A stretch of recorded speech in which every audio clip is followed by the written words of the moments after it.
How to scan Instagram QR code. Hey, what's up guys? Welcome back to our YouTube channel.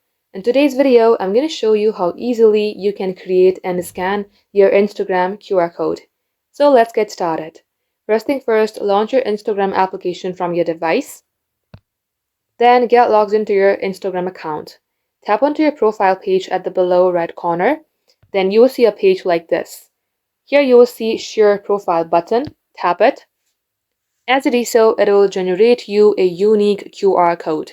You can either send this to your friend via Snapchat, copy the link, or through WhatsApp, or you can also save it and use it for future.